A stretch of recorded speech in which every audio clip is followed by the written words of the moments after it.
Hi hello അസ്സലാമു അലൈക്കും welcome back to your channel. പുതിയൊരു വീഡിയോയിലേക്ക് എല്ലാ കൂട്ടുകാർക്കും സ്വാഗതം. അപ്പോൾ എന്തൊക്കെ എല്ലാവരും വിശേഷം? എല്ലാവർക്കും സുഖമാണെന്ന് വിചാരിക്കുകയാണ്. അൽഹംദുലില്ലാ ഞങ്ങൾക്കും സുഖമാണ് കേട്ടോ. അപ്പോൾ നമ്മൾ കഴിഞ്ഞ വീഡിയോക്കൊക്കെ നിങ്ങൾ തന്ന സപ്പോർട്ടിന് ഒരുപാട് നന്ദിയുണ്ട്. അതുപോലെ തന്നെ നമ്മളെ തുടർന്നുള്ള വീഡിയോസിനും നിങ്ങളെ സപ്പോർട്ട് ഉണ്ടാവുമെന്ന് പ്രതീക്ഷിക്കുകയാണ്. അപ്പോൾ നമ്മൾ ഇന്നത്തെ വീഡിയോ ഒരു ഡേ ഇൻ മൈ ലൈഫാണ് കേട്ടോ.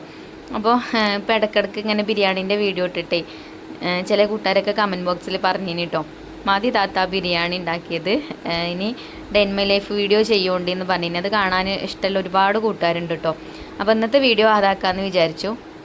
അപ്പോൾ ഇന്നാണെങ്കിലോ കുറച്ച് നേരം വൈകിട്ടാട്ടോ കിച്ചണിക്ക് വന്നിട്ടുള്ളത്. അപ്പോൾ ഇനി അടുപ്പ് കത്തിക്കാൻ പോയാൽ അടുപ്പ് കത്തിച്ചൊക്കെ ആയി വരുമ്പോഴത്തേന് ചോറ് നേരം വൈകും. അപ്പോൾ ഞാൻ ഈ ചിഞ്ചുമോൾക്കുള്ള ചോറ് ചെറിയ കുക്കറിലാക്കിയിട്ട് അങ്ങനെ അടുപ്പത്തിട്ടിട്ടുണ്ട്. വിറകടുപ്പിലായാലേ വെന്തിട്ടൂല, പോകാനാകുമ്പോഴത്തേനും ആവില്ല. അപ്പോൾ ഞാൻ കുക്കറിൽ അടുപ്പത്തിട്ടോ. പിന്നെ അപ്പുറത്തെ അടുപ്പത്ത് ഇന്നിപ്പോൾ ബ്രേക്ക്ഫാസ്റ്റ് ഉണ്ടാക്കാൻ നൂൽപുട്ട് ഉണ്ടാക്കാമെന്ന് കരുതി. നൂൽപുട്ടിന് വെള്ളം വേണമല്ലോ, അപ്പോൾ അത് ഞാൻ അപ്പുറത്തെ അടുപ്പത്ത് തിളപ്പിക്കാൻ വേണ്ടിയിട്ട് വെച്ചിട്ടുണ്ട്. ഇനി വേഗം പൊടിയൊക്കെ എടുത്തുകൊണ്ട് എളുപ്പം ഉണ്ടാക്കാൻ പറ്റുന്ന ബ്രേക്ക്ഫാസ്റ്റ് നോക്കിയതാണ് കേട്ടോ. ഇന്നലെ മാവൊന്നും റെഡിയാക്കിയിട്ടില്ല. ഇപ്പോൾ ഒരു സുഖമല്ല കേട്ടോ ഒന്നാമത്തെ ദിവസം, അതാണ് ഒന്നാമത്.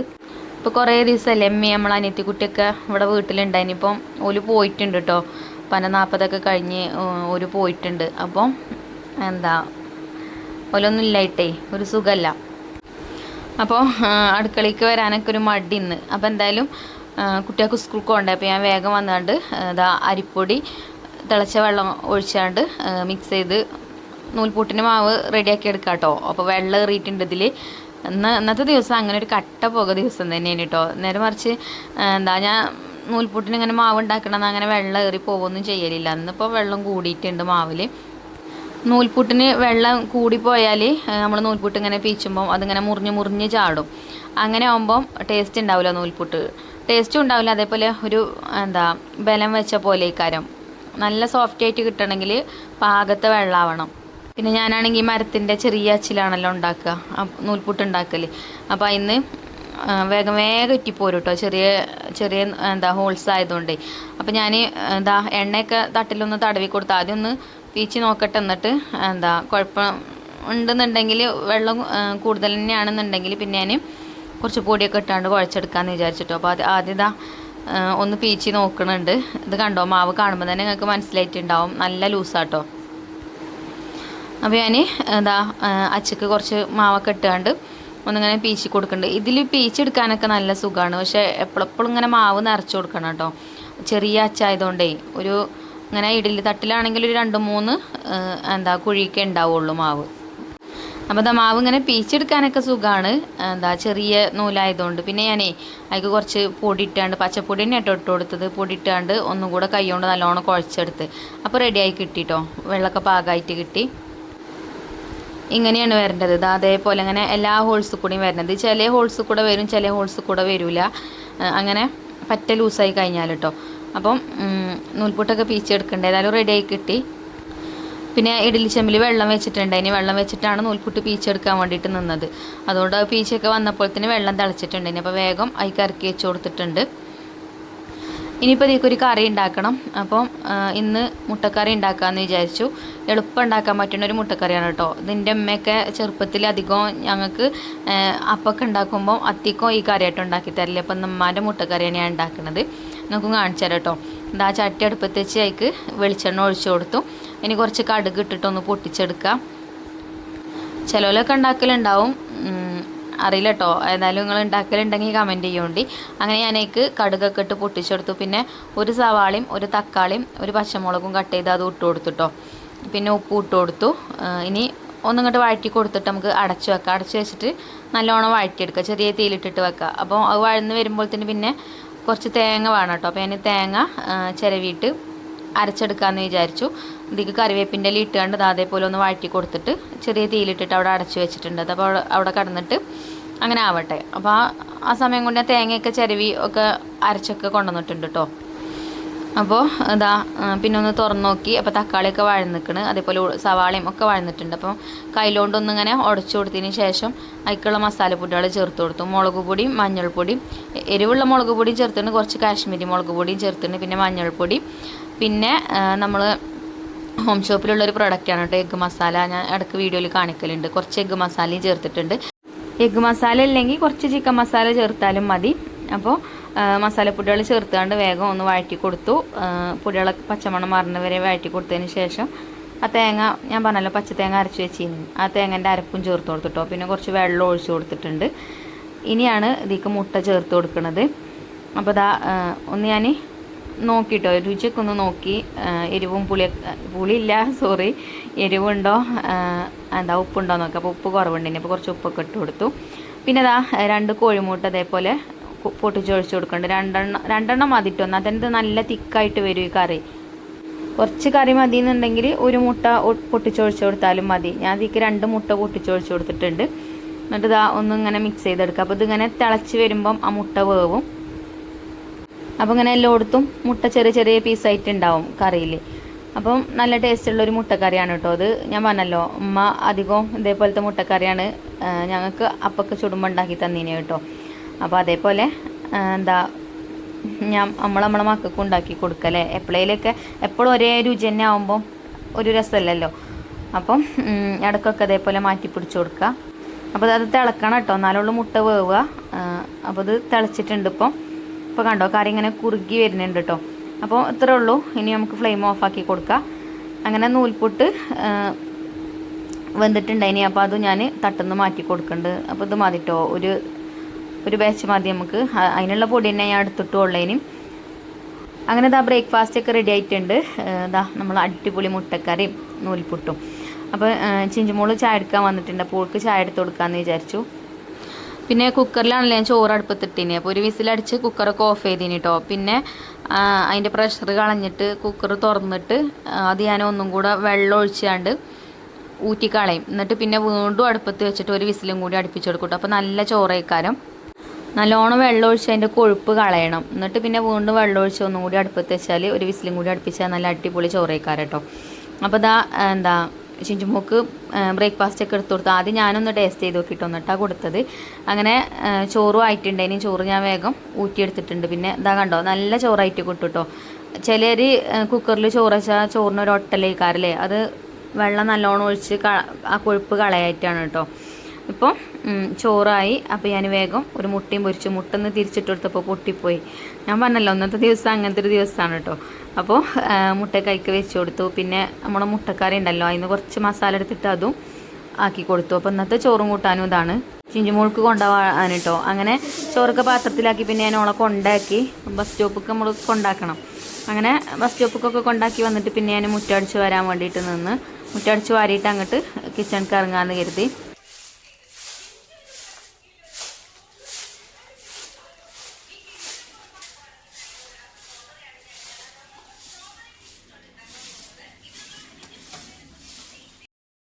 അങ്ങനെ മുറ്റടിച്ചു വാരലൊക്കെ കഴിഞ്ഞ് പിന്നെ അകത്ത് കയറി ബെഡ്ഷീറ്റും കാര്യങ്ങളൊക്കെ വിരിച്ചിട്ട് ഇനി അകം അടിച്ചു വാരിയിട്ട് താഴേക്ക് പോകാമെന്ന് വിചാരിച്ചു. ഇവിടെ മുകളിലാണ് അടിച്ചു വാരിയിട്ടാൽ പിന്നെ താഴെ പാത്രങ്ങളൊക്കെ കഴുകാണ്ട് അതൊക്കെ കഴുകിയിട്ട് അപ്പം അവിടെ പിന്നെ അങ്ങനെ അടിച്ചു തരാമെന്ന് കരുതിട്ടോ. നമ്മൾ വീട് ഗ്രൗണ്ട് ഫ്ലോർ ആയതുകൊണ്ട് താഴെയും മേലെയും ഒക്കെ ഉണ്ടായതുകൊണ്ട് കുറേ ഉണ്ട് കേട്ടോ അടിച്ചു വാരാനും തുടക്കാനും ഒക്കെ. അപ്പോൾ മേലെ ക്ലീൻ ആക്കിയിട്ടാൽ പിന്നെ ആരെങ്കിലും വരികയാണെങ്കിലും വലിയ കുഴപ്പമില്ല. താഴത്തേക്ക് വരുമ്പോഴാണ് പിന്നെ കച്ചറകളൊക്കെ കാണുക. പാത്രങ്ങൾ ഇട്ടിട്ട് കഴുകാൻ വേറെ ഇതൊന്നുമില്ല. ചിലപ്പോൾ ഞാൻ കുക്ക് ചെയ്യുമ്പോൾ അതിൻ്റെ അടിയിൽ കൂടെ തന്നെ പാത്രങ്ങളും കഴുകലുണ്ടെന്ന്. പിന്നെ ഞാൻ പറഞ്ഞല്ലോ നേരം വൈകിന് കിച്ചണിക്ക് വന്നപ്പോൾ തന്നെ. അപ്പം ഇനി അടുപ്പ് കത്തിച്ചിട്ട് ചോറിനുള്ള വെള്ളം അവിടെ അടുപ്പത്ത് വെക്കാമെന്ന് വിചാരിച്ചു. ഞാൻ കുറച്ച് ചോറേ ഉണ്ടാക്കിയിട്ടുള്ളതിന്. അപ്പോൾ ചിഞ്ചുവിന് കൊടുത്തയച്ചു, മഞ്ജുമോൾക്കുള്ളതുമായി തന്നെ ഉണ്ടായിന്. അങ്ങനെ ഒരിക്കുള്ള ചോറ് കൊടുത്തയച്ചു. ഇനി ഉച്ചയ്ക്ക് ഞാൻ തന്നെ ഉണ്ടാവുള്ളൂ കഴിക്കാൻ. പിന്നെ വൈകുന്നേരത്തിനും വേണ്ടേ. അപ്പോൾ ഇപ്പം തന്നെ വെക്കാമെന്ന് വിചാരിച്ചിട്ടോ, അല്ലെങ്കിൽ വൈകുന്നേരം ഇനി ഒരു പണി വെക്കാരം.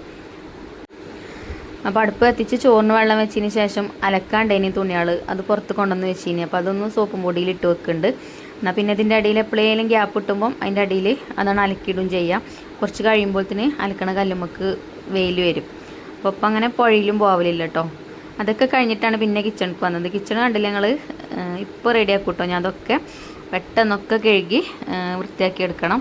പാത്രങ്ങൾ ഇങ്ങനെ ഒരു കൂട്ടി വെച്ചാൽ അതാണ് ഒക്കെ പാടെ കാണുമ്പം തന്നെ ഒരു തലപ്പിരാന്തേക്കാരല്ലേ. എന്നാലും ആദ്യം പാത്രത്തിലുള്ള വേസ്റ്റും കാര്യങ്ങളൊക്കെ ഒരു പാത്രത്തേക്ക് ആക്കും. എന്നിട്ട് പിന്നെയാണ് കഴുകാൻ നിൽക്കും. അപ്പോൾ എളുപ്പം കഴിയും കേട്ടോ. അപ്പോൾ കുറച്ച് പാത്രങ്ങളൊക്കെ കഴുകി വെച്ച് അപ്പോൾ തന്നെ പിന്നെ തീ കത്തിക്കാൻ വന്നപ്പോൾ വെള്ളം തിളച്ചിട്ടുണ്ട്. അപ്പോൾ ഞാൻ പിന്നെ അരി കഴുകിയാണ്ട് ഇട്ട് കൊടുക്കാമെന്ന് കരുതി. എന്നാൽ പിന്നെ ഇതിൻ്റെ അടിയിൽ അതും വെന്തോളുമല്ലോ. അപ്പോൾ പിന്നെ അത് ഊറ്റി വെച്ചാൽ പിന്നെ കൂട്ടാനും ഉണ്ടാക്കിയാൽ പിന്നെ ആ പണി കഴിയും. അരി റേഷൻ കടിത്തതായതുകൊണ്ടേ എളുപ്പം വേവും. പിന്നെ മൺകാലത്തിലും കൂടെ ആകുമ്പം പെട്ടെന്നുണ്ട്. അങ്ങനെ അരിയൊക്കെ ഇട്ട് കൊടുത്തു. പിന്നെ അതാ കൗണ്ടർ ടോപ്പൊക്കെ തുടച്ച് വൃത്തിയാക്കിയിട്ടോ, പാത്രങ്ങളൊക്കെ കഴുകിയതൊക്കെ എടുത്ത് വെച്ചൊക്കെ കഴിഞ്ഞ്. അപ്പോൾ തന്നെ മീൻകാരനും വന്നിട്ടുണ്ടായിന്. അപ്പം ഇന്ന് മാന്തൾ മീനാണ് കേട്ടോ കിട്ടിയത്. അയില മീനും ഉണ്ട്, മാന്തളും ഉണ്ട്, പിന്നെ ചെറിയ മത്തിയുണ്ട്. അപ്പോൾ ഞാൻ മാന്തൾ വാങ്ങി. ഈ മാന്തൾ മീൻ കുട്ടികൾക്ക് ഭയങ്കര ഇഷ്ടമാണ്. ഐഫക്കുട്ടിക്ക് ഉറിച്ചൂനും മഞ്ചുമൂക്കും ചിഞ്ചുമൂക്കും ഒക്കെ ഇഷ്ടമാണ് കേട്ടോ. 4 ആൾക്കും ഇഷ്ടമാണ്. അപ്പോൾ പിന്നെ ആ മീനാക്കി ഞാൻ. അപ്പോൾ അത് വെള്ളത്തിലിട്ട് വെച്ചിരുന്നു. അപ്പോൾ തന്നെ പിന്നെ കിച്ചണൊക്കെ അടിച്ചു വരാനൊക്കെ ഉണ്ടായിന്. അതൊക്കെ അടിച്ചു വാരി വന്നപ്പോൾ തന്നെ ചോറ് വന്നു. അങ്ങനെ വേഗം ചോറ് ഊറ്റിയാണ്ട് ഓട്ടപാത്രത്തൊക്കെ ആക്കി വെച്ചിട്ടുണ്ട്. ഇനി മീൻ നന്നാക്കാണ് കേട്ടോ. ഈ മീൻ നന്നാക്കാൻ എനിക്ക് കത്തിൻ്റെ ആവശ്യമില്ല കേട്ടോ. അതേപോലെ 2 ഭാഗവും തൊലി ഇങ്ങനെ കൈ കൊണ്ട് തന്നെ അങ്ങനെ ചീന്തിയെടുക്കും. എന്നിട്ട് പിന്നെ അതിൻ്റെ തലഭാഗവും അതിൻ്റെ ഉള്ളിലത്തെ വേസ്റ്റൊക്കെ അങ്ങനെ കളയും കേട്ടോ, കൈ കൊണ്ട് തന്നെ. കത്തി വേണ്ട. ഞങ്ങൾ ഈ മീനിന് മാന്തൾ എന്നാട്ടോ പറയില്ലേ. നമ്മളെ ഇവിടെ ചിലർക്കായ നങ്ക് അങ്ങനെയൊക്കെ പറയില്ലേ. നമ്മൾ മാന്തൾ എന്നാട്ടോ പറയല്. പൊരിച്ചാൽ നല്ല ടേസ്റ്റാണ്. ഇനി തക്കാളിയൊക്കെ ഇട്ട് വറ്റിച്ച് വെക്കുകയാണെങ്കിലും നല്ല ടേസ്റ്റാണ്. പുളിയൊക്കെ ഇട്ടുകൊണ്ട് വാളംപുളി ഇട്ടോ, കൊടുമ്പുളിയല്ല വാളംപുളി ഇട്ടുകൊണ്ട് വറ്റിച്ച് വെച്ചാൽ നല്ല ടേസ്റ്റ്. എനിക്കിഷ്ടമാണ് കേട്ടോ അങ്ങനെ. അപ്പോൾ ഇന്ന് ഞാനിപ്പോൾ ഇത് പൊരിക്കാമെന്നാണ് വിചാരിക്കുന്നത്. അങ്ങനെ മീനൊക്കെ വേഗം നന്നാക്കി എടുത്തു. വലിയ വലിപ്പമൊന്നുമില്ല കേട്ടോ, എന്നാലും കുഴപ്പമൊന്നുമില്ല, പറ്റ ചെറുതുമല്ല. അപ്പോൾ മീനൊക്കെ നന്നാക്കി അതിക്ക് പിന്നെ മുളക് പൊടിയും മഞ്ഞൾപ്പൊടിയും അതേപോലെ തന്നെ ഉപ്പും നാരങ്ങ നീരൊക്കെ ഇട്ടുകൊണ്ട് മസാലയൊക്കെ തേച്ച് വെക്കുന്നുണ്ട്. പിന്നെ ഇന്ന് ഞാൻ കറി ഉണ്ടാക്കുന്നത് വെണ്ടക്ക കറി ആട്ടോ ഉണ്ടാക്കുന്നത്. വെണ്ടക്ക മോരൊക്കെ ഒഴിച്ചുകൊണ്ടാണ് കേട്ടോ ഞാൻ കറി ഉണ്ടാക്കുന്നത്. അപ്പോൾ അതാ മസാലയൊക്കെ മീനിൽ തേച്ച് കൈ കൊണ്ട് നല്ലോണം മിക്സാക്കി കൊടുത്തിട്ട്, ചിലർക്ക് ഇതിങ്ങനെ കൈ കൊണ്ട് മിക്സ് ആക്കണത് കാണുമ്പോൾ എന്തോ പോലെയാണല്ലേ. പക്ഷേ എനിക്കിങ്ങനെ കൈ കൊണ്ട് ആക്കണം കേട്ടോ, എന്നാലേ ഉള്ളൂ മസാലയൊക്കെ എല്ലാ ഭാഗത്തും ആവുക. സ്പൂൺ കൊണ്ട് ചെയ്താൽ ഒരു സുഖം കിട്ടില്ല. അങ്ങനെ മീനിൽ മസാലയൊക്കെ തേച്ച് വെച്ചപ്പോഴാണ് നമുക്ക് ഒരു കൊറിയർ വന്നിട്ടുണ്ടായിന്. അപ്പോൾ ഇതെന്താണെന്ന് ഞാൻ അടുത്ത വീഡിയോയിൽ കാണിക്കുന്നുണ്ട് കേട്ടോ. ഇപ്പോൾ ഇത് അൺബോക്സ് ചെയ്യാൻ ടൈമില്ല. അപ്പോൾ ഒക്കെ ഞാൻ കൊണ്ടുപോയി വെച്ചു. പിന്നെ ഇനി നമുക്ക് കറി ഉണ്ടാക്കാം. അപ്പോൾ വെണ്ടയ്ക്ക് ഞാൻ ഇതേപോലെ കട്ട് ചെയ്തെടുത്തിട്ടുണ്ട്. അതിക്ക് ഒരു തക്കാളിയും ഒരു സവാളയും അതും കട്ട് ചെയ്ത് വെച്ചിട്ടുണ്ട്. പിന്നെ വേഗം നമ്മളെ മൺചട്ടിയൊക്കെ അടുപ്പത്ത് വെച്ച് അതിക്ക് വെളിച്ചെണ്ണ ഒഴിച്ചു കൊടുത്തിട്ടുണ്ട്. ഇനി ഇതിലേക്ക് നല്ല ജീരകവും ഉലുവയും അതേപോലെ കടുകും അത് ഒരുമിച്ച് തന്നെ കേട്ടോ ഞാൻ ഇട്ട് കൊടുക്കുന്നത്. കുറേശ്ശെ എടുത്തിട്ടുള്ളൂ. പിന്നെ കറിവേപ്പിൻ്റെ എല്ലാം ഇട്ട് കൊടുത്തു. ഇനി സവാള ഇട്ട് കൊടുക്കുക. സവാള ഒന്ന് വഴറ്റിയെടുക്കുക. സവാളക്ക് പകരം ചെറിയ ഉള്ളി ആയാലും കുഴപ്പമില്ല കേട്ടോ. ചെറിയ ഉള്ളി ആണെങ്കിലും നല്ല ടേസ്റ്റ് ഉണ്ടാവും കറിക്ക്. ചെറിയ ഉള്ളിയാണ് ടേസ്റ്റ് കൂടുതലുണ്ടാവുക. പക്ഷേ അത് തൊലി കളയാൻ കുറേ ടൈം കൊടുക്കും. അപ്പോൾ ഞാൻ സവാള എടുത്തതാണ്. അങ്ങനെ സവാളയ്ക്ക് ഉപ്പൊക്കെ ഇട്ടുകൊണ്ട് ഒന്ന് വഴറ്റി കൊടുത്തു. പിന്നെ അതിക്ക് ഇഞ്ചിയും വെളുത്തുള്ളിയും പച്ചമുളകും കൂടെ ചതച്ചത് ചേർത്ത് കൊടുത്തിട്ടുണ്ട്. അരിഞ്ഞിട്ട് കൊടുത്താലും മതി കേട്ടോ. ഇഞ്ചിയും വെളുത്തുള്ളിയൊക്കെ എൻ്റെ അടുത്ത് ചതച്ചത് ഉണ്ടായിന്. അപ്പോൾ ഞാൻ അങ്ങനെ ഇട്ട് കൊടുത്തു. എന്നിട്ടൊന്നും കൂടെ വഴറ്റിയെടുക്കുന്നുണ്ട്. അപ്പം അതിൻ്റെ ആ ഒരു പച്ചമണക്ക് മാറി വന്നതിന് ശേഷം നമ്മൾ കട്ട് ചെയ്ത് വെച്ച വെണ്ടക്ക ഉണ്ടല്ലോ, വെണ്ടക്ക ഇട്ടിട്ടൊന്ന് വഴറ്റി കൊടുക്കുക. വെണ്ടക്ക ഒറ്റക്ക് വാട്ടിയാണ്ട് ഇട്ട് കൊടുത്താലും മതി. പക്ഷേ അപ്പോൾ വേറെയും ഓയിൽ വേറെയും വേണ്ടി വരില്ലേ. അപ്പോൾ ഞാൻ ഇതിൽ തന്നെ ഇട്ടാണ്ട് അങ്ങനെ വഴറ്റിയെടുക്കാം കേട്ടോ ചെയ്യുന്നത്. അപ്പോൾ വെണ്ടക്കയൊക്കെ ചേർത്ത് വഴറ്റി കൊടുക്കുന്നുണ്ട്. പിന്നെ നമുക്ക് തക്കാളി ഇട്ട് കൊടുക്കണം. അതേപോലെ കുറച്ച് മസാലപ്പൊടികളും ചേർക്കണം. അപ്പോൾ ഞാനിവിടെ മുളക് പൊടിയും മഞ്ഞൾപ്പൊടിയാണ് കേട്ടോ മസാലപ്പൊടികളായിട്ട് ഇതിലേക്ക് ചേർക്കുന്നത്. അപ്പോൾ വെണ്ടക്ക ഒന്നിങ്ങോട്ട് വഴറ്റിയെടുത്തതിന് ശേഷമാണ് മസാലപ്പൊടികൾ ചേർത്ത് കൊടുക്കുന്നത്. എരിവുള്ള മുളക് പൊടി, കുറച്ച് കാശ്മീരി മുളക് പൊടി, മഞ്ഞൾപ്പൊടി ഇട്ട് കൊടുത്തിട്ടുണ്ട്. ഇനി പൊടികളെ പച്ചമണം മാറുന്നത് വരെ നല്ല രീതിയിൽ തന്നെ ഒന്ന് വഴറ്റിയെടുക്കുക. പിന്നെ നമ്മൾ ഒരു തക്കാളി കട്ട് ചെയ്ത് വെച്ച് ഇനി അത് ഇട്ട് കൊടുക്കണം കേട്ടോ. അപ്പോൾ പൊടികൾ മൂത്ത് വന്നതിന് ശേഷം തക്കാളി ഇട്ട് കൊടുക്കുക. തീ ഒന്ന് കുറച്ച് കൊടുക്കണം കേട്ടോ, അല്ലെങ്കിൽ ചിലപ്പോൾ അടി പിടിക്കും. അപ്പോൾ മസാലപ്പൊടികളെ പച്ചമണക്ക് മാറി വന്നിട്ടുണ്ട്. അപ്പം ഇനി ഞാൻ ആ തക്കാളി കട്ട് ചെയ്തത് ഇട്ട് കൊടുത്തു. എന്നിട്ട് ഒന്നും കൂടെ വഴറ്റിയെടുത്തിട്ടുണ്ട്. ഇനി നമുക്ക് ഇതിലേക്ക് കുറച്ച് വെള്ളം ഒഴിച്ച് കൊടുക്കാം കേട്ടോ, അല്ലെങ്കിൽ ചിലപ്പോൾ അടി പിടിക്കും. അപ്പോൾ ഞാൻ കുറച്ച് വെള്ളം ഒഴിച്ച് കൊടുത്തിട്ടുണ്ട്. തീ കത്തിയാൽ പിന്നെ നല്ലോണം ആണ് കത്തും. ചിലപ്പോൾ കത്തിയിട്ടില്ലെങ്കിലോ അങ്ങനെ വീർപ്പിച്ച് നിൽക്കേണ്ടി വരും. അപ്പോൾ നല്ലോണം കത്തുണ്ട് കേട്ടോ തീ. അപ്പോൾ ഞാൻ വേഗം കുറച്ച് വെള്ളം ഒഴിച്ച് കൊടുത്തു. ഇനി വെണ്ടയ്ക്കും തക്കാളിയൊക്കെ ഒന്ന് വേവട്ടെ. എന്നിട്ട് നമുക്ക് പിന്നെ തൈര് ചേർത്ത് കൊടുക്കാം കേട്ടോ. അപ്പോൾ കുറച്ച് നേരം ഒന്ന് അടച്ച് വെച്ചിട്ടുണ്ടായിന്. അങ്ങനെ അത് അടച്ച് വെച്ചിട്ട് പിന്നെ ഞാൻ തൈര് ജാറിലിട്ടിട്ടൊന്ന് അടിച്ചെടുക്കാൻ വേണ്ടിയിട്ട് പോയിട്ടോ. അപ്പോൾ അതൊക്കെ അടിച്ചെടുത്ത് വന്നപ്പോൾ ഞാനത് തുറന്ന് നോക്കിയപ്പം വെണ്ടയ്ക്കൊക്കെ വെന്തിട്ടുണ്ട്. ഇനി നമുക്കിതാ ഈ തൈര് ജാറിലിട്ട് അടിച്ചത് ഇതിലേക്ക് ചേർത്ത് കൊടുക്കാം. ഞാൻ കുറച്ചേ എടുത്തിട്ടുള്ളൂ കേട്ടോ. നിങ്ങൾക്ക് കറി എത്ര വേണ്ടത് അതിനനുസരിച്ചിട്ട് എടുക്കുക. ഞാൻ വെണ്ടയ്ക്കയും കുറച്ചുള്ളൂ എടുത്തിട്ട്. നമുക്ക് കറി കുറച്ച് മതി, അപ്പോൾ അതിനനുസരിച്ചിട്ട് ചേർത്താൽ മതി കേട്ടോ. അപ്പോൾ അതാ തൈരൊക്കെ ചേർത്ത് കൊടുത്ത് കുറച്ച് വെള്ളം ഒഴിച്ച് കൊടുത്ത് മിക്സ് ചെയ്തെടുത്തിട്ടുണ്ട്. ഇനി ഇത്രേ ഉള്ളൂ. ഇനി ഇത് നല്ലോണം തിളക്കാൻ അയക്കരുത്. ഇതേപോലെ തവി വെച്ചിട്ട് നല്ലോണം ഇങ്ങനെ മിക്സ് ചെയ്തെടുക്കാം. അപ്പം ഒന്ന് ചൂടായിട്ട് തൈരൊന്ന് കുക്കായി കിട്ടട്ടെ. അങ്ങനെ അത് ഞാൻ അടുപ്പത്തുനിന്ന് വാങ്ങി വെച്ച് പിന്നെ അതാ മീൻ പൊരിക്കാനുള്ള ചട്ടി അടുപ്പത്ത് വെച്ചിട്ടുണ്ട്. അപ്പോൾ ഇനി മീനും കൂടെ പൊരിച്ചെടുത്താൽ ചോറും കൂട്ടാനും ആയിട്ടോ. പിന്നെ വേറെ ഉപ്പേരിയും കാര്യങ്ങളൊന്നും ഇല്ലെന്ന്. അപ്പോൾ അതാ മീനൊക്കെ പൊരിക്കാൻ വെച്ചിട്ടുണ്ട്. അപ്പോൾ അതാ കണ്ടില്ലേ നമ്മളെ വെണ്ടക്കക്കറി നല്ല ടേസ്റ്റുള്ള കറിയാണ് കേട്ടോ. അതുപോലെ ഒന്ന് ട്രൈ ചെയ്ത് നോക്കുകൊണ്ട് ഇതേപോലെ ഉണ്ടാക്കാത്തവർ. ചോറിനും ചപ്പാത്തിക്കൊക്കെ പറ്റും. ചോറിനാണ് കേട്ടോ കൂടുതൽ ടേസ്റ്റ് ഉണ്ടാവുക. അപ്പോൾ കറിയൊക്കെ ഞാൻ ഒരു പാത്രത്തേക്കൊക്കെ മാറ്റിയിട്ടുണ്ട്. ഇനി കറിയുള്ള പാത്രങ്ങളൊക്കെ ഒപ്പാണ് കഴുകിയും വെക്കാം. അപ്പോൾ അതാ മീനൊക്കെ ആ ഒരു സമയമൊക്കെ ആയപ്പോഴത്തേന് തിരിച്ചിട്ട് കൊടുക്കാനായിട്ടുണ്ട്. ഇനി അങ്ങനെ തിരിച്ചൊക്കെ ഇട്ട് കൊടുത്തു. പിന്നെ ഇതിൻ്റെ ഇടയിൽ ഞാൻ തുണികൾ സോപ്പ് പൊടിയിലൊക്കെ ഇട്ട് വെച്ച് കഴിഞ്ഞാലോ, അപ്പോൾ അതൊന്ന് അലക്കി എടുക്കുകയും ചെയ്തിട്ടുണ്ട് കേട്ടോ മീൻ പൊരിക്കണീൻ്റെ ഇടയിൽ കൂടെ. അപ്പോൾ ഒന്ന് കഴിഞ്ഞിട്ട് ഒന്ന് എടുക്കാൻ നിന്നാൽ നമ്മളെ പണി കഴിയൂല. വേഗം ഇതിൻ്റെ ഇടയിൽ കൂടെയൊക്കെ ഓരോന്നോരോന്ന് അങ്ങനെ എടുത്താൽ എളുപ്പം തീർന്നോളും. പിന്നെ അമ്മാൻ്റെയും അനിയത്തിക്കുട്ടിൻ്റെയൊക്കെ വർത്താനം ചോദിച്ചിനി ചില കൂട്ടുകാരൊക്കെ കമൻറ്റ് ബോക്സിൽ. അപ്പം അവർക്ക് കുഴപ്പമൊന്നുമില്ല കേട്ടോ, എല്ലാവർക്കും സുഖമാണ്, അൽഹംദുലില്ലാ അങ്ങനെ പോകുന്നുണ്ട്. പിന്നെ കറിയുള്ള പാത്രങ്ങളൊക്കെ കഴുകാൻ വേണ്ടി വെച്ചിട്ടുണ്ടേനി. അപ്പോൾ അതൊക്കെ കഴുകി വെച്ച്. അപ്പോൾ അത്രയൊക്കെ ഉള്ളൂ ഇന്നത്തെ പണി. ഇനി മീൻ പൊരിച്ച ചട്ടിയുണ്ട് കഴുകാൻ. അപ്പോൾ അടുപ്പത്ത് കുക്ക് ചെയ്താലും പാത്രങ്ങൾ എടുക്കുമ്പോൾ കരിയുള്ള പാത്രങ്ങൾ കഴുകാൻ മടിയേക്കാറല്ലേ. എനിക്കുണ്ടാവലുണ്ട് കേട്ടോ അങ്ങനെ. പക്ഷേ മൺചട്ടിയിൽ നമ്മൾ കുക്ക് ചെയ്യുമ്പോൾ അങ്ങനത്തെ കുഴപ്പമൊന്നുമില്ല. പിന്നെ ഇങ്ങനത്തെ ഇരുമ്പിൻ്റെ ചട്ടിയായാലും ഈ ചട്ടിയാണെങ്കിൽ നല്ല സുഖമാട്ടോ മീനൊക്കെ പൊരിക്കാൻ, എളുപ്പമായി കിട്ടും. നല്ലോണം ചൂടായി കഴിഞ്ഞാൽ എളുപ്പം മീനൊക്കെ തിരിച്ചു മറിച്ചു വിട്ട് അങ്ങനെ എളുപ്പം വെന്ത് കിട്ടും. അങ്ങനെ മീനൊക്കെ പൊരിച്ചതൊക്കെ അടുപ്പത്ത് കൊണ്ടുപോയി വെച്ചു. പിന്നെ അകത്ത് കൊണ്ടുപോയി വെച്ചു. പിന്നെ ആ ചട്ടിയൊക്കെ കഴുകി വെച്ച് പിന്നെ അകണ്ടതിന് തുടക്കാൻ. അപ്പോൾ അതൊക്കെ തുടച്ച് വന്ന് കുളിയും കഴിഞ്ഞ് വന്നിട്ടാട്ടോ അലക്കിയതൊക്കെ തോരയിടുന്നത്.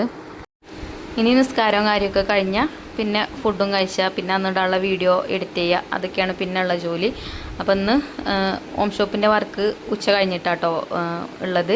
ഇപ്പോൾ രാവിലെ അല്ല, അതുകൊണ്ടാണ് കുറേ നേരം ഇവിടെ വീട്ടിൽ നിൽക്കാൻ ഉണ്ടാവുന്നത്. ഇല്ലെങ്കിൽ പിന്നെ കുറച്ച് നേരമേ ഉണ്ടാവുള്ളൂ. അപ്പോൾ ചിലപ്പം തുടക്കൽ പെൻഡിങ് ആവും, നാളേക്കൊക്കെ മാറ്റി വയ്ക്കും, അങ്ങനെയൊക്കെയാണ് കേട്ടോ. അപ്പോൾ എന്തായാലും കുളി നിസ്കാരമൊക്കെ കഴിഞ്ഞതിന് ശേഷം നമ്മൾ ചോറ് കഴിക്കാണ് കേട്ടോ. ഒറ്റക്കുള്ളൂ ചോറ് കഴിക്കാൻ. എന്നാലും ചോറൊക്കെ വിളമ്പി വെണ്ടക്കക്കറിയും അതേപോലെ തന്നെ മീൻ പൊരിച്ചതൊക്കെ കൂട്ടിയിട്ട് ചോറ് കഴിക്കാണ്. പിന്നെ ഞാൻ മാസ്ലവൻ്റെ അച്ചാർ കാണിച്ചിരുന്നല്ലോ വീഡിയോയിൽ, നമ്മൾ ഹോം ഷോപ്പിലത്തെ ഒരു പ്രൊഡക്റ്റ്. ആ അച്ചാറും കുറച്ചെടുത്തിട്ടുണ്ട് കേട്ടോ. ഞാൻ കൊണ്ടാട്ട മുളകിൻ്റെ അച്ചാർ നല്ല ടേസ്റ്റാണ് ആ അച്ചാർ ചോറൊക്കെ കഴിക്കാൻ കേട്ടോ. കുറച്ചെടുത്താൽ മതി. ഇനിയിപ്പോൾ വേറെ കൂട്ടാനൊന്നും ഇല്ലെങ്കിലും ഒക്കെ കുഴച്ചാണ്ട് ചോറ് കഴിച്ചാൽ എരിവും പുളിയും ഒക്കെ ഉണ്ടാവും. അതാണ് കേട്ടോ അച്ചാർ. ഇതിന് 70 രൂപയാണ് ഒരു ബോട്ടിലിന്. നല്ല ടേസ്റ്റാണ് കേട്ടോ. അത് നമുക്ക് നല്ലോണം സെയിലാവലുണ്ട്. എല്ലാ മാസവും അത്യാവശ്യം നല്ലോണം ഓർഡറും കിട്ടലുണ്ട് കേട്ടോ. അപ്പം കൊണ്ടാട്ട മുളക് വെച്ചിട്ടാണ് ഇത് അച്ചാറിടുന്നത്. അപ്പോൾ നല്ല ടേസ്റ്റാണ്. അപ്പോൾ ഇന്നത്തെ വീഡിയോ ഇത്ര തന്നെ ഉള്ളൂ കേട്ടോ. പിന്നെ ഫുഡ് കഴിക്കലൊക്കെ കഴിഞ്ഞാൽ പിന്നെ ഇന്നത്തെ വീഡിയോ ഇത്ര തന്നെ ഉള്ളൂ. ഇനി നല്ലൊരു വീഡിയോ ആയിട്ട് നമുക്ക് നാളെ കാണാം. അപ്പോൾ വീഡിയോ ഇഷ്ടപ്പെട്ടാൽ ലൈക്ക് ചെയ്യാനും ഷെയർ ചെയ്യാനൊന്നും മറക്കരുത്. അതേപോലെ തന്നെ നമ്മുടെ ചാനൽ ആദ്യമായിട്ട് കാണുന്ന കൂട്ടുകാരുണ്ടെങ്കിൽ ഒന്ന് സബ്സ്ക്രൈബ് ചെയ്ത് സപ്പോർട്ട് ചെയ്യാം. അപ്പോൾ താങ്ക് യു ഫോർ വാച്ചിങ്.